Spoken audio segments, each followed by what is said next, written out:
Imagine sitting beside a fire 13,000 years ago. There are no cities, no pharmacies, no written recipes, no doctors in white coats.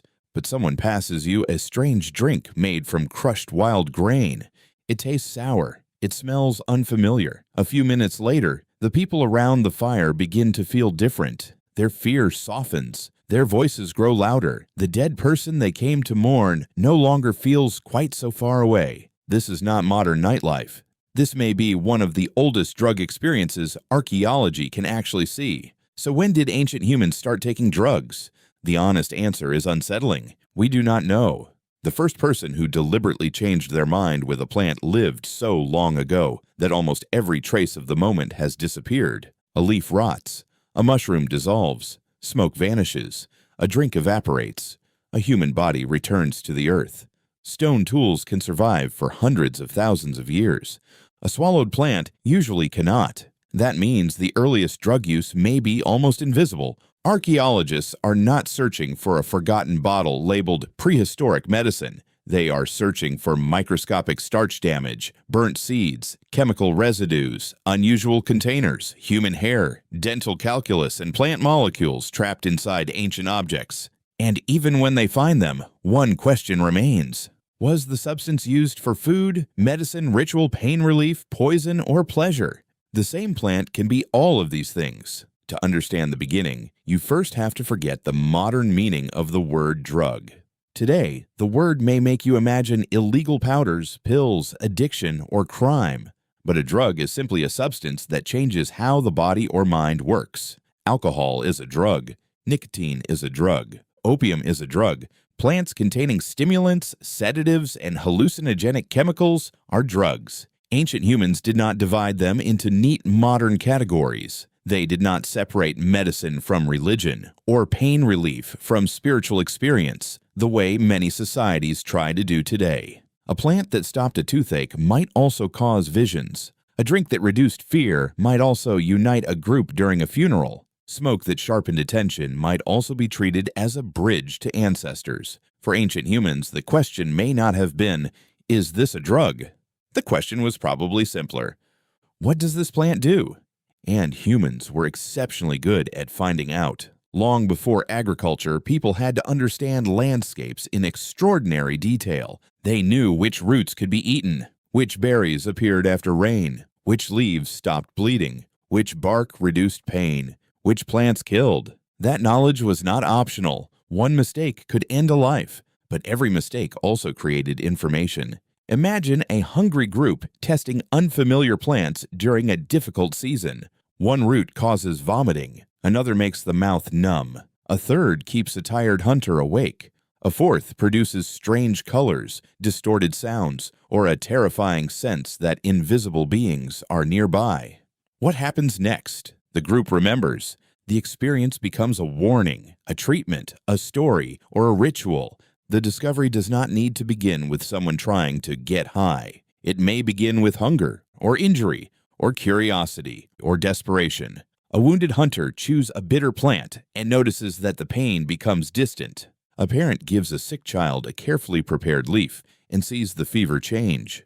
Someone throws an aromatic plant onto a fire, and the smoke affects everyone sitting nearby. Fruit is left in a container, begins to ferment naturally, and produces a feeling no ordinary food creates. Accident becomes repetition. Repetition becomes knowledge. Knowledge becomes culture, and culture transforms chemistry into meaning.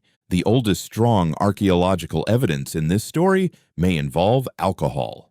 At Rakafet Cave in what is now Israel, researchers examined stone mortars associated with Natufian hunter-gatherers. These people lived before full-scale farming. They did not have modern breweries. They did not have metal vats or glass bottles. But microscopic residues and experimental reconstruction suggest that people at the site were processing malted wild cereals and producing a fermented, beer-like drink around 13,000 years ago. The location matters. Rakafet Cave was not simply a kitchen, it was connected to burials. The drink may have been prepared for ritual feasts honoring the dead, strengthening relationships among the living, or both. Think about what that means. Before domesticated grain transformed the world, some hunter-gatherers may already have been turning wild grain into alcohol. They were not only searching for calories, they were changing consciousness. The earliest known beer was probably nothing like the clear drink sold today. It may have been thick, cloudy, weak, and full of grain particles, but its social effect could have been powerful. Alcohol lowers inhibition, it changes attention, it alters emotion. At a gathering shaped by grief, memory, music, movement, and firelight, even a weak fermented drink could transform the experience. Was it medicine? Was it religion? Was it recreation? Those categories may not have existed. For the people drinking it, the altered state itself may have been part of the ceremony. Yet even this 13,000-year-old evidence is not the beginning. It is only the oldest moment that preservation and modern science have allowed us to recognize with some confidence. Fermentation happens naturally. Overripe fruit can contain alcohol. Sugary liquids exposed to wild yeast can change without anyone understanding why. Other animals sometimes consume fermented fruit, so early humans may have encountered alcohol long before they learned to manufacture it. The first human alcohol experience could be hundreds of thousands, perhaps millions, of years older than the first archaeological brewery. But an encounter is not the same as a tradition. The major step came when people learned to reproduce the effect. Once humans understood that certain preparation methods created predictable changes in consciousness, chemistry became technology.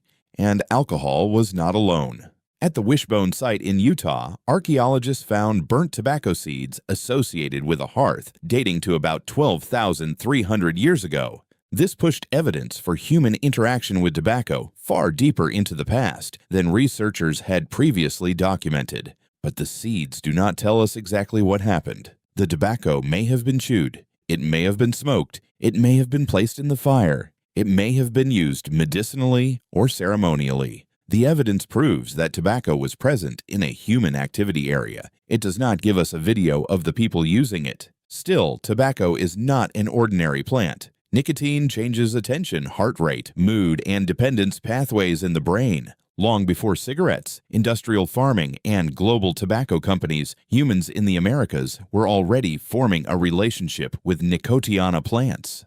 That relationship may have been sacred, practical, social, medicinal, or all four at once. This pattern appears again and again. The deeper archaeology looks, the less modern the boundary between drug and ritual becomes. Move forward several thousand years. On the island of Minorca, inside the cave of Escarix, researchers studied preserved human hair from the late Bronze Age. Hair is valuable because chemicals consumed during life can become locked into it as it grows. The analysis detected ephedrine, atropine, and scopolamine. These are not mild food ingredients. Ephedrine can act as a stimulant. Atropine and scopolamine occur in certain powerful nightshade plants and can produce severe changes in perception, confusion, and delirium. In the wrong amount, they can also be extremely dangerous. The people connected to the cave appear to have had knowledge of plants capable of changing both the body and the mind. But knowledge does not mean casual use. A dangerous plant is difficult to control. Too little may do nothing. Too much may kill. That creates a special kind of power. The person who knows the plant becomes important. A healer may know how to reduce pain. A ritual specialist may know how to produce visions. An elder may know which preparation is survivable. Everyone else must trust them. This may be one reason psychoactive knowledge became connected with authority. The drug was not only a chemical, it was controlled information, and controlled information creates status. Other archaeological discoveries show that ancient societies eventually became highly organized around psychoactive substances. At Tel Yehud in present-day Israel, chemical analysis of pottery from late Bronze Age burials found evidence of opium alkaloids and their breakdown products. The vessels dated to around the 14th century BCE. Some were shaped in ways that researchers had long compared to an upside-down poppy capsule. For decades, that resemblance encouraged speculation. Chemical analysis finally provided stronger evidence that opium had actually been stored in the vessels. Opium can relieve pain, it can sedate, it can create euphoria, it can also slow breathing and cause fatal overdose. Why was it placed in a burial setting? Perhaps it was used by mourners. Perhaps it was part of a funerary offering. Perhaps it was connected to medicine, ritual, or ideas about death. The chemistry cannot answer every question, but it reveals something larger. By the late Bronze Age, psychoactive substances were not merely accidental discoveries in the wilderness. They could be prepared, stored, transported, and possibly traded. A mind-altering plant had become part of an economic and ritual network. The same transformation can be seen with cannabis.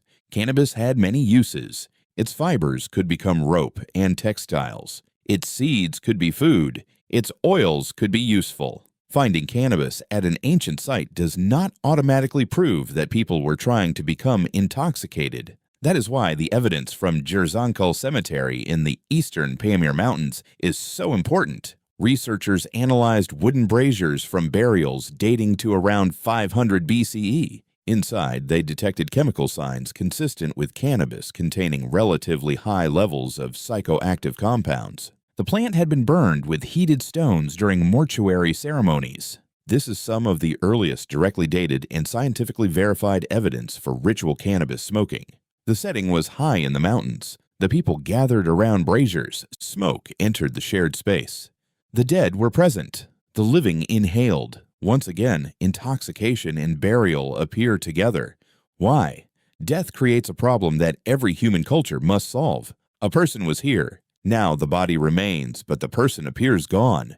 Where did they go? Can they still hear us? Can we reach them? An altered state may have made the boundary between life and death feel temporarily weaker. Smoke, alcohol, chanting, darkness, grief, and expectation could combine into an experience that participants interpreted as contact. But archaeology requires restraint. We cannot interview the people at Jerzankal. We cannot know exactly what they believed. We can identify burnt cannabis. We can identify graves. We can reconstruct part of the ritual. The meaning remains partly hidden. And that is the central difficulty with the history of drugs. So what can we say with confidence? Humans were producing a fermented cereal drink around 13,000 years ago. They were interacting with tobacco in North America by roughly 12,300 years ago. Later evidence directly connects ancient people with potent plant chemicals, opium, and psychoactive cannabis. Many of these discoveries appear in burials, caves, ceremonies, or carefully controlled containers. That pattern suggests the earliest drug traditions were often about more than pleasure. They were connected to pain, healing, grief, identity, authority, community, and the frightening mystery of death. This also explains why the first drug user cannot be named. Drug use was probably not invented once. Different groups in different regions discovered different substances independently. One community learned fermentation, another learned tobacco, another discovered a stimulant leaf, another found a pain-killing sap, another learned that smoke from a certain plant transformed a ceremony. There was no single beginning. There were thousands of beginnings. Some ended in poisoning. Some became medicine. Some became religion. Some became trade. Some became addiction. The human brain rewarded certain experiences, feared others, and remembered both. Over generations, communities built rules around them, and yet humans kept returning to it. Why? Because ordinary consciousness has always had limits. Pain can become unbearable. Grief can become unbearable. Fear can become unbearable. Fatigue can become unbearable. And sometimes ordinary reality simply does not answer the questions people need answered. Drugs offered a temporary change. A body could feel stronger. Pain could feel farther away. The dead could feel closer. The group could feel like one. The invisible could feel visible. For a few minutes or hours, the mind entered a different world. That promise is ancient, much older than written law, older than cities, older than farming, perhaps older than our species. So when did ancient humans start taking drugs? The earliest direct clues take us back at least 13,000 years, but the true beginning is hidden beyond archaeology's reach, in a forgotten moment when someone tasted, chewed, drank, or inhaled something from the natural world and realized that reality had changed. Then they remembered how to do it again. And beside a prehistoric fire, long before pharmacies, laws, or written recipes, humanity discovered that the mind itself could be altered.